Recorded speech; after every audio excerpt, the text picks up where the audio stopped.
कैसे हैं आप सब। स्वागत है आपका हमारे YouTube channel wave online study में।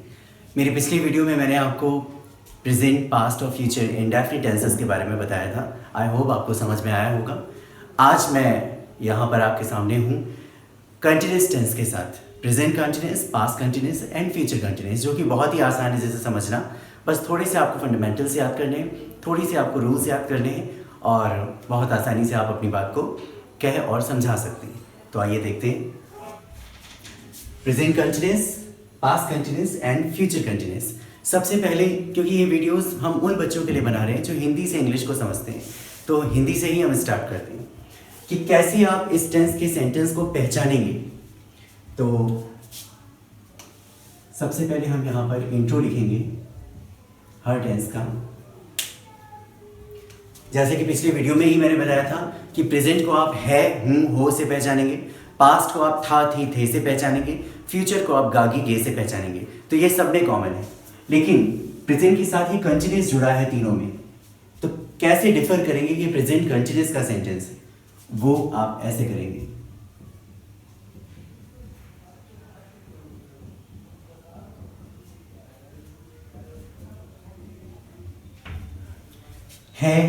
है, इससे आप समझ जाएंगे ये प्रेजेंट है।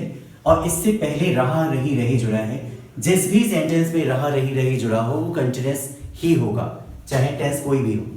सेम वही चीज यहां पर, पास्ट की वजह से था और कंटिन्यूस की वजह से रहा। तो रहा था यानी पास्ट कंटिन्यूस, एंड रहे थे। सेम यहां पर रहा होगा, रही होगी और रहे होंगे।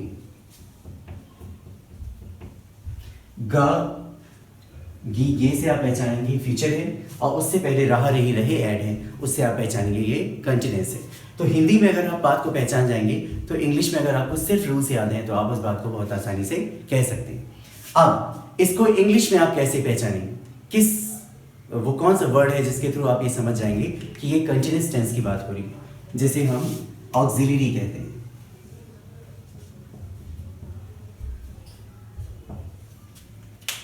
प्रेजेंट कंटिन्यूस में आप इसे इज से पहचान सकते हैं, एम से पहचान सकते हैं या आर से पहचान सकते हैं। अगर सेंटेंस में इज, एम, आर में से कोई भी एक चीज है तो वो प्रेजेंट कंटिन्यूस होगी। पास्ट को आप वॉज या वर की मदद से पहचानेंगे। और फ्यूचर में एक चीज हमेशा कॉमन होती है, वो है विल। लेकिन फ्यूचर कंटिन्यूस में विल के साथ यहां पर बी ऐड होगा, will be, then it would be a future continuous tense. अब कल जैसे मैंने आपको पिछले वीडियो में बताया था कि हर टेंस में 4 सेंटेंस है, अफर्मेटिव, नेगेटिव, इंट्रोगेटिव ए टाइप, इंट्रोगेटिव बी टाइप। तो सबसे पहले हम यहां पर अफर्मेटिव सेंटेंस को लेंगे।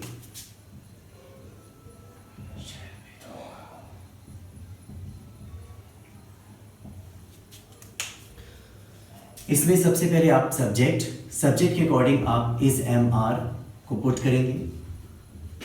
Then ing is the most compulsory part of this tense. is, am, are without ing अगर है तो वो कंटिन्यूस नहीं माना जाएगा, सिर्फ वो प्रेजेंट माना जाएगा। is, am, are के साथ ing का होना बहुत जरूरी है। या यहाँ पर जो रहा, रही, रहे जिसको हम लिखते हैं उसी को इंग्लिश में हम ing फॉर्म में डिस्क्राइब करते हैं। देन ऑब्जेक्ट, ing हमेशा first form of the verb में ही ऐड होता है, याद रखिएगा। ing हमेशा first form of the verb में ही ऐड होता है, वो मैंने यहाँ पे मेंशन नहीं किया है। पास्ट में भी सेम हो जाएगा, सब्जेक्ट के साथ according to subject was word, then ing form of the verb, then object. और फ्यूचर में भी वैसे ही होगा, subject, then will be, then ing, then object. वैसे फर्स्ट पर्सन के साथ फ्यूचर में शैल का यूज करते हैं। फर्स्ट पर्सन जैसे आई और वी, इनके साथ शैल का यूज करते हैं, लेकिन अब मॉडर्न इंग्लिश में सबके साथ विल को ही ऐड किया जाता है। इसके बाद आता है नेक्स्ट सेंटेंस, नेगेटिव।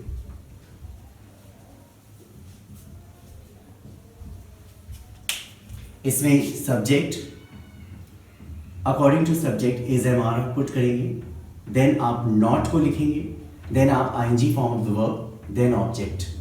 सेम वहां पर पास्ट में भी ऐसा ही होगा, सिर्फ ऑक्सिलरीज का फर्क हो जाएगा।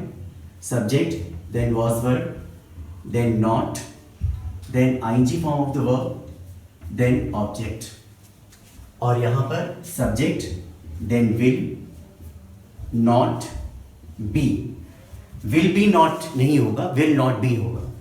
Then ing form of the verb and object. इसके बाद इंट्रोगेटिव ए टाइप सेंटेंस. इंट्रोगेटिव ए मैंने पहले ही आपको बताया है, जो सेंटेंस ऑक्सिलरी से स्टार्ट हो और क्वेश्चन मार्क पर खत्म हो उसे हम इंट्रोगेटिव ए टाइप सेंटेंस कहते हैं, जिसका आंसर हमेशा यस या नो में मिलता है. इसमें सबसे पहले ऑक्सिलरी आएगी according to the subject, is am are, then subject, then ING form of the verb, then object, then question mark. Same यहाँ पर ऐसे ही was verb according to the subject, then subject, then ing form, object and question mark.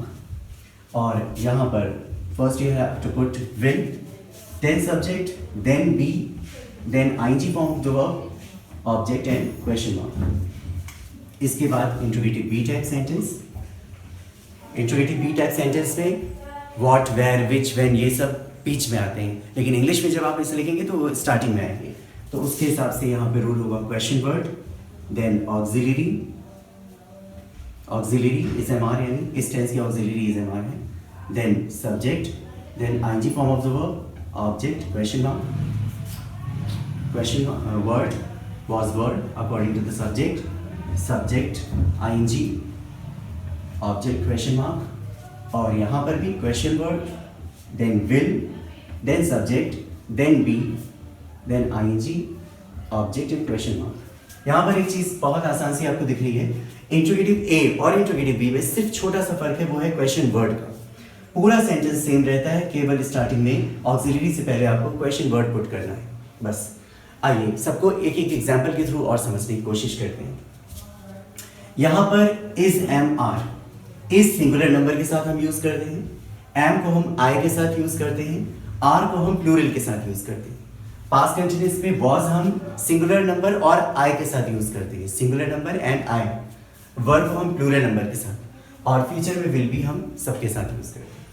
यहाँ पर हम तीनों का एक example short में लेंगे. पहले हम इस का एग्जाम्पल लेंगे. इसके एग्जाम्पल में हम यहाँ आपको समझाएंगे एक सिंगुलर नंबर की मदद से. सिंगुलर नंबर हम यहाँ एक सब्जेक्ट को मानते हैं, जैसे हमने किसी का नाम लिया रोहित, तो रोहित इज शाउटिंग.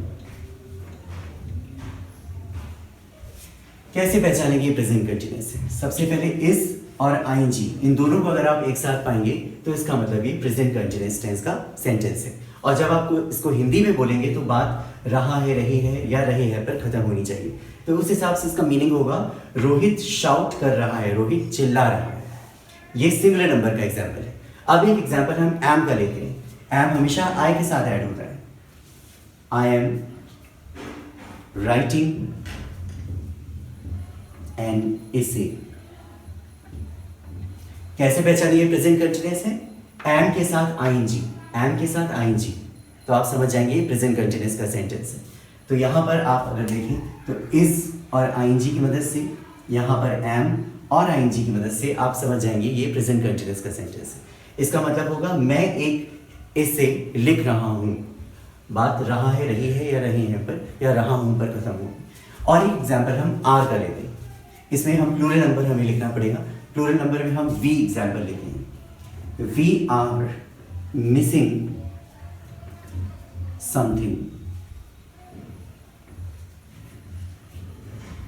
अब यहां पर थोड़ी सी कंफ्यूजन हुई होगी कि आप एक साथ दो दो आईएनजी देख रहे हैं, लेकिन आपको आईएनजी ऑक्सिलरी के बाद वाले से मतलब रखना है.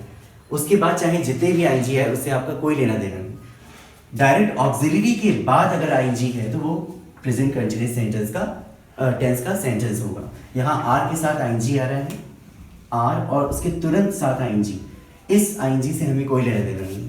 तो वी आर मिसिंग समथिंग, हम कुछ भूल रहे हैं, हम कुछ मिस कर रहे हैं. ओके, तो देखा कितना आसान है प्रेजेंट कंटिन्यूअस सेंटेंस को के सेंटेंस को बोलना या समझना या समझाना. अब आते हैं पास्ट कंटिन्यूअस की तरफ. सेम इसमें भी वैसे ही है, सिर्फ ऑक्सिलरीज का फर्क है. इसमें आप इज एम आर से समझते हैं प्रेजेंट कंटिन्यूअस, इसमें आप वाज वर्ब से समझते हैं पास्ट कंटिन्यूअस. तो through an example let's see it. सबसे पहले हम वॉज का एग्जाम्पल लेते हैं। जैसा कि मैंने अभी बताया था कि वॉज सिंगुलर नंबर और आई के साथ लेते हैं, तो सिंगुलर नंबर के साथ एक एग्जाम्पल लेते हैं। जैसे अंकित वॉज स्लीपिंग। कैसे पहचानेंगे पास्ट कंटिन्यूअस है? वॉज के साथ आईएनजी, वॉज के साथ आईएनजी आप समझ जाएंगे कि ये पास्ट कंटिन्यूअस टेंस का सेंटेंस है। अंकित सो रहा था, अंकित सो रहा था। ओके, अब एक एग्जांपल हम आई के साथ लेते हैं। I was typing a message. कैसे पहचानेंगे पास्ट कंटिन्यूअस है? वॉज और वॉज के तुरंत साथ हमें आईएनजी देखने को मिल रहा है, इसलिए ये पास्ट कंटिन्यूअस टेंस का सेंटेंस है। I was typing a message, मैं एक मैसेज टाइप कर रहा था। और एक एग्जांपल हम यहाँ वर का लेते हैं। वर प्लूरल के साथ यूज होता है, तो हम यू के साथ लिख सकते हैं, यू वर मिसलीडिंग अस। कैसे पहचानेंगे पास्ट कंटिन्यूअस है? वर के साथ आईएनजी, तो ये पास्ट कंटिन्यूअस टेंस का सेंटेंस हुआ। तुम हमें, अस यानी हमें मिसलीड कर रहे थे, तुम हमारा मार्ग भ्रष्ट कर रहे थे, तुम हमें मार्ग भ्रष्ट कर रहे थे, हमारा मार्गदर्शन नहीं कर रहे थे। अब आता है फ्यूचर कंटिन्यूअस टेंस। रहा होगा, रही होगी, रहे होंगे हिंदी में, लेकिन पहले हमें इंग्लिश में समझना है। विल बी के साथ आईएनजी, तो एक एग्जांपल इसमें देखते हैं। You will be facing problems.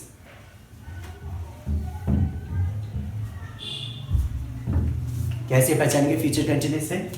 Will be के साथ ING.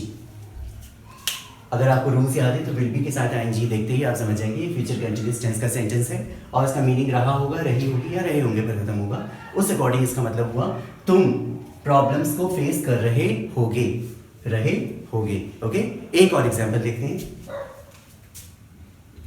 She will be dancing on the stage. कैसे पहचानेंगे फ्यूचर कंटिन्यूअस? विल बी के साथ आईएनजी का यूज। तो she will be dancing on the stage, यानी वो स्टेज पर, वो मंच पर डांस कर रही होगी। तो देखा आपने कितना आसान है, सिर्फ थोड़ी सी रूल्स याद करके आप अपने मन की बात को, जो आप हेजिटेशन की वजह से या किसी डर की वजह से ना बोल पाते, ना एक्सप्रेस कर पाते, ना लिख पाते और ना समझ पाते हैं, आपको सिर्फ मेहनत करनी है रूल्स को याद करने में, जो कि बहुत आसान काम है। और इस समय लॉकडाउन में आप इस समय को यूज़ कर सकते हैं और इस तरह से आप अपनी इंग्लिश के टेंसेस को स्ट्रॉन्ग कर सकते हैं। तो बहुत ही जल्दी हाजिर होंगे एक नए वीडियो के साथ। आई होप ये वीडियो आपको समझ में आया होगा। हमारे चैनल को ज़रूर सब्सक्राइब करिए और लाइक करिए। धन्यवाद।